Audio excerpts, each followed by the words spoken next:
Off you go then. Hello, my name's Cassie. I'm a primary school teacher and I did the NQT route for the Masters, so it's my second year of teaching.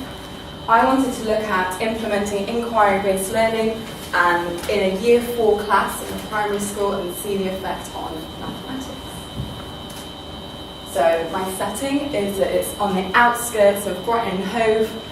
It's quite a low socioeconomic background, a very high number of pupils with pupil premium and lower than average attainment for maths and English when compared to SATs results. So my rationale was, number one, I adore maths. Number two, I thought the children in our school, they're not very positive about maths. And this kind of filters down from the parents who didn't actually have a very good experience of maths at school. And also at my school, I've noticed because we're not mathematically trained, a lot of primary school teachers don't actually feel that confident about teaching maths. I think that all filters down to their children. So I had 4 research questions. Whether inquiry-based learning in a mixed ability year 4 class can lead to a greater and sustained 3-column facts in maths when compared to traditional teaching-orientated methods. Whether there is a correlation between reported engagement from the children and more engagement in the content within the classroom where this matches up. And will inquiry-based learning allow children to be more reflective of their own learning? And how effective is inquiry-based learning as a teaching style for children in primary schools? So first of all, what is inquiry-based learning? Inquiry-based learning is more about children studying problems related to them, and it's shifting the focus away from teachers and putting the autonomy onto children and their own learning. So there are 5 main features of inquiry-based learning. So it's stimulated by inquiry, so me asking questions or them thinking of own questions to facilitate discussion and their own learning. And it's a process of seeking knowledge, so it's not they've got I can statement to do and then they do the work according to that. It's more about them learning, exploring and seeking their own knowledge. It's a learning-centred approach to teaching in which the role of the teacher is to act as a facilitator. So I didn't stand there, I usually stood at the back of the classroom and just went round and just did little prompts and just to drive the discussion.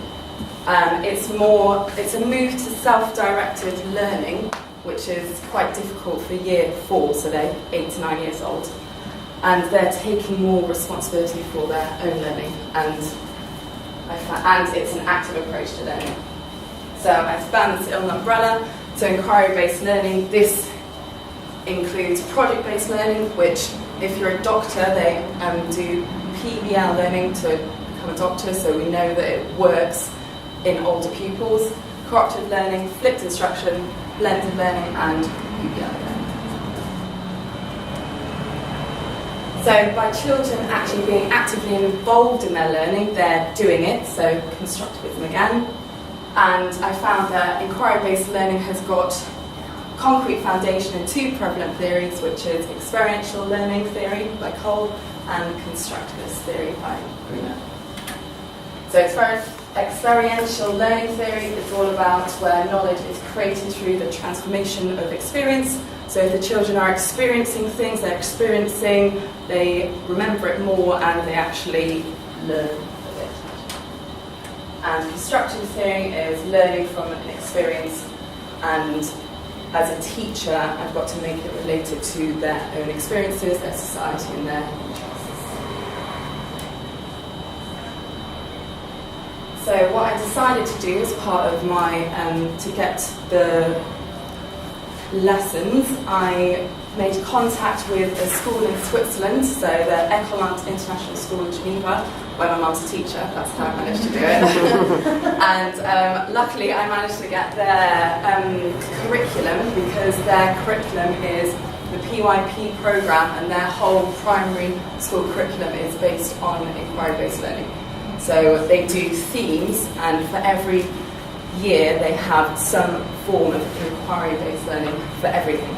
And it was really interesting when I went and observed a Year 3 class and how, if it's implemented at a really young age, they can do it. Because for me, I needed it in 3 weeks, so they weren't necessarily trained or used to that level of teaching. So my methods to answer my research questions, so it's an action research because I implemented something into my school and I want to see the effect of it. I did a pre and post assessment to measure the effectiveness of inquiry-based learning. I used focus groups just to gain an insight into the children's experience. And I used an observational checklist to monitor engagement in the classroom. And I also used my annotated remark. So my hypothesis was that the research suggests that children who struggle with their learning may benefit from inquiry-based learning because they might not respond well to traditional teaching methods. So actually using a different teaching method might actually help those children that are low ability because they might not actually be that engaged. And inquiry-based learning is something that needs to be implemented over a long period of time, so a 3-week period might not generate too many results. Sorry, that's really quick. That's it. Oh, okay.